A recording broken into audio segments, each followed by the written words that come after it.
সমস্যার কথা তুলে ধরায় মালয়েশিয়ার মেডিসেরাম কোম্পানিতে কর্মরত এক বাংলাদেশির ভিসা বাতিল করা হয়েছে। এছাড়া আরও ৬০ জনের ভিসা বাতিলের হুমকি দিয়েছে কোম্পানি কর্তৃপক্ষ। বিস্তারিত ডেস্ক রিপোর্টে।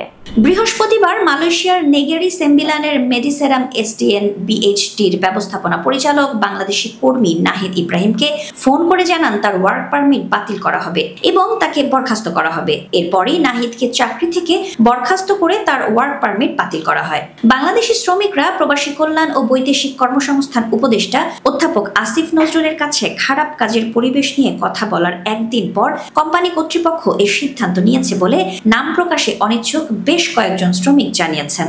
নাম প্রকাশ না করার শর্তে মেডিসেরামের এক শ্রমিক বলেন, নাহিদকে বরখাস্তের কথা শুনে আমরা হতবাক হয়ে গিয়েছিলাম এবং প্রতিবাদ করেছিলাম। তারপর কর্তৃপক্ষ জানায় যে তাদের কাছে আমাদের ৬০ জন শ্রমিকের একটি তালিকা আছে যাদের বরখাস্ত করা হবে। ভয়ে নাম প্রকাশ না করার অনুরোধ জানিয়ে এক বাংলাদেশি কর্মী বলেন, শুক্রবার প্রায় ২০০ শ্রমিক ধর্মঘট শুরু করেন।